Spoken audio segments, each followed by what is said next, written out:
Hey everyone, welcome back, and today I'm going to be doing what if Austria decides to form an empire. So, Austria becomes imperial, and then the first thing they're going to do is that they want some coastline. So, they declare war on Slovenia. So, after the declaration of war, the Austrians start advancing south, and then soon, Slovenia falls. So, let's look at the peace treaty. So here we see full annexation. Austria is now no longer landlocked. So the second thing they're gonna do is try to invade Slovenia. They managed to split them.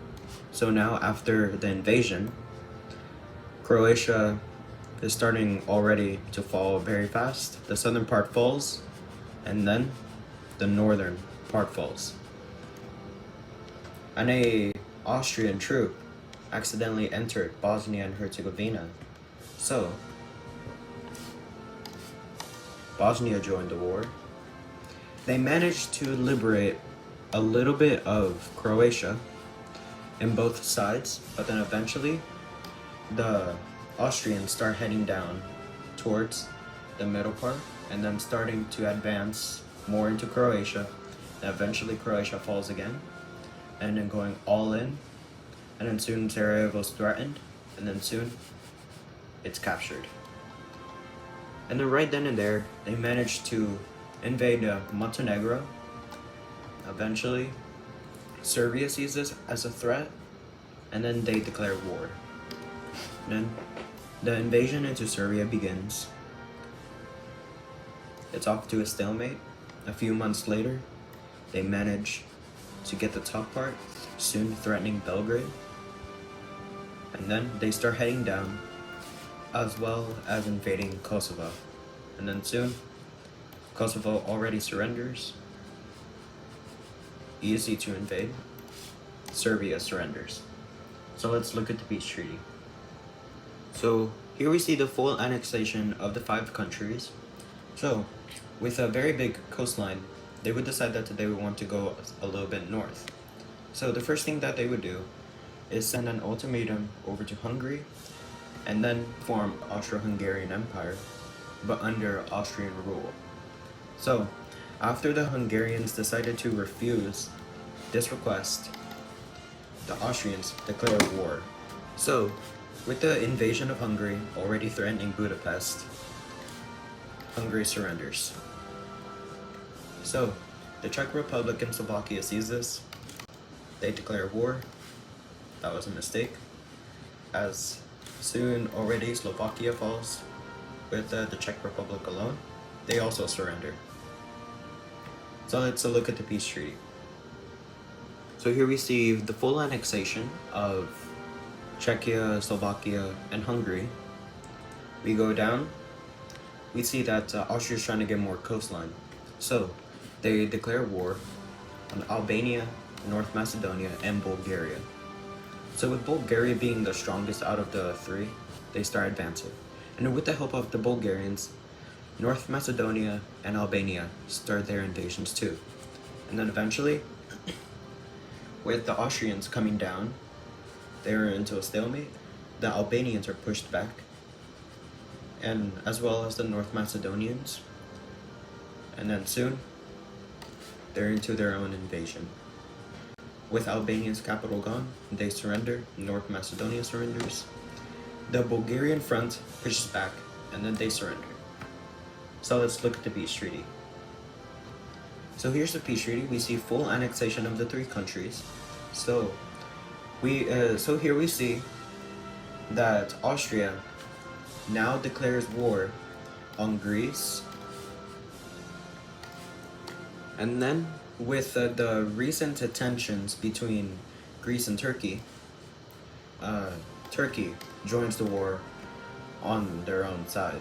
So with the Turks already capturing some islands, the Austrians manage to get Athens, making Greece surrender very fast. But then they want Istanbul. So they send an ultimatum over to Turkey, and then, of course, they refuse, making Austria declare war on Turkey. So, with this already advancing into Istanbul, Austria decides to send a peace treaty. But then, of course, Turkey refuses, leading the Austrians to invade more. And then soon, they manage to get their claims on the islands, and then starting to threaten their capital. And then soon, their capital falls, making them surrender. So let's look at the peace treaty. So here's the peace treaty between Greece and Turkey. We see the full annexation of Greece and the Greek islands, and we see the full annexation of Istanbul. So, and then Turkey, the rest of Turkey has been turned into a puppet state as a buffer zone between the Austrians and the rest of Africa and Asia. So, with now Cyprus being independent, no longer Turkish in the north, no longer Greek in the south, they can now get rid of the UN border between them, and now it's just one full island. So, with that happening, they decide to form any alliance with Cyprus, even though they wouldn't do anything. I guess if somebody attacked them, the Austrians would come. So anyways, they look up, and then they declare war on Romania and Moldova. So, with the Romanians not being prepared, they already storm into Bucharest, their capital, and then starting to capture up their coastline. And then soon, they go in all sides. Soon, Romania surrenders. And then, with Moldova being alone, they also surrender. But Ukraine and Poland sees this as a chance, and then they both declare war on them. So, as they storm into Moldova and into a little bit of Romania, they are able to get their coast back, and then are about to liberate Bucharest, while also starting their own invasion into Slovakia and into the Czech Republic. Soon getting into Prague, and then soon they connect. But then soon Austria sues for peace. So let's look at the peace treaty. So here's the peace treaty with Poland, Ukraine, and Austria. So here we see the return of Czechoslovakia, and Austria had to pay some compensation over to Poland and Czechoslovakia. And then Austria was able to annex the half of Romania, but Ukraine had decided to annex the rest of Moldova and the other half of Romania for economic aid. So then with this, we see that Austria has nowhere else to expand, because if they invade Czechoslovakia, Poland and Ukraine will get in again. So, west. Okay, so the next thing that they're gonna do is that they're gonna declare war on Liechtenstein and Switzerland. So, with the Swiss being harder to invade because of the Alps mountains, with some mountains having some protection, yeah, we're gonna be ignoring those mountains. So, with the Austrians already storming in, Liechtenstein surrenders, and then soon they start the invasion into Switzerland, and then soon threatening their capital, and then soon, a few days later, Switzerland's capital is gone, making them fully surrender. So let's look at the peace treaty. I think y'all already expected this. Yeah, we see the full annexation of Liechtenstein and Switzerland. So, Austria goes down to Italy, war. So, with the invasion of Italy, they start leaving, and then soon, already capturing a lot of territory. And with the Italians being unprepared, yeah, they lost their northern part. And then soon with the Italians fully prepared now, it starts a very slow invasion into the Italian peninsula. Soon, San Marino gets invaded, and then soon the army is cut off, and then soon this part falls, and then soon Rome is being threatened, eventually is captured, making Italy decide to surrender. So let's look at the peace treaty. Here's the peace treaty. We see the full annexation of Italy and San Marino, but the Sardinia and Sicily have been turned into a puppet state. And then with this, they decided to look up and see that there's Germany there.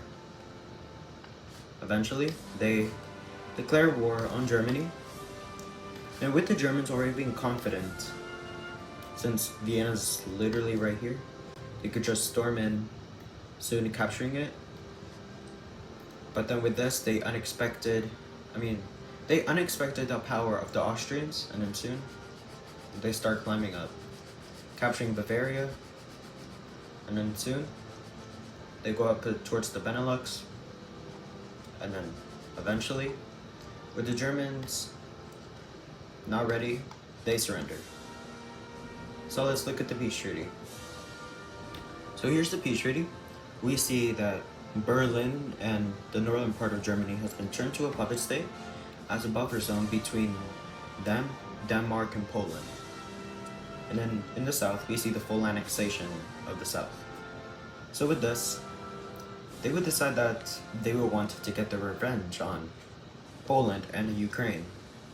So with this, they declare war on Czechoslovakia, which made Poland and Ukraine declare war on them.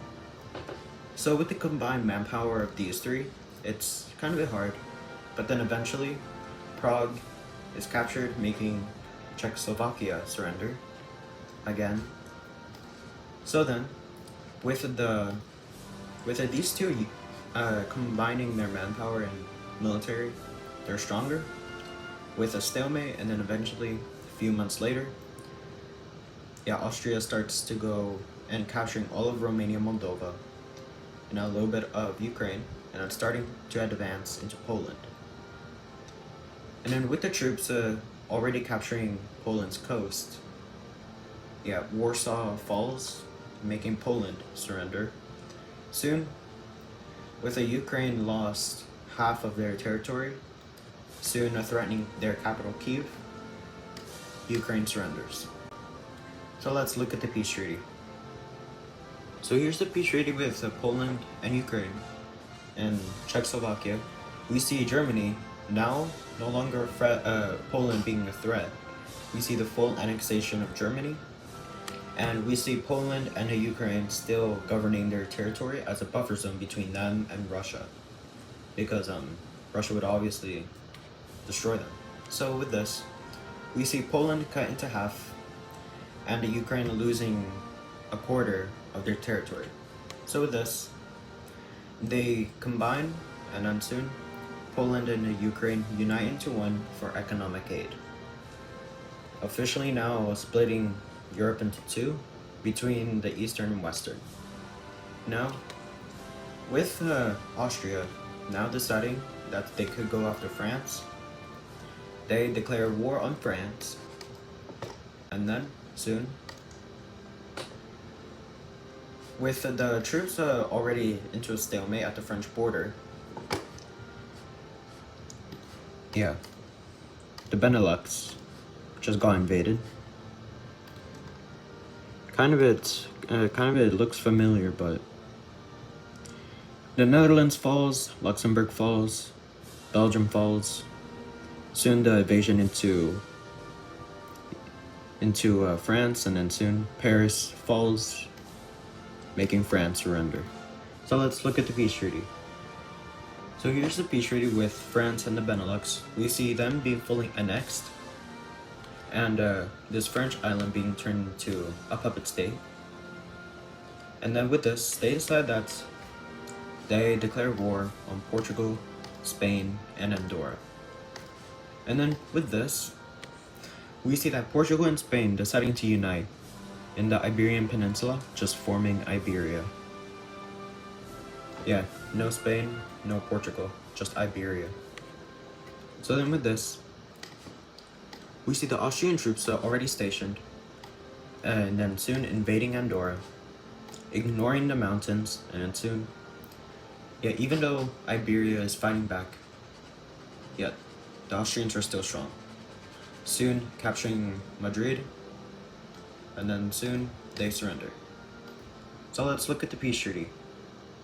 So here's the peace treaty between Austria and Iberia. We see the full annexation of Iberia, but with the Spanish islands turned into a puppet state. So then with this, Austria decides that this is now their empire, and then this is the way to conclude. So hopefully you'll like this video, and I'll see you on the next one.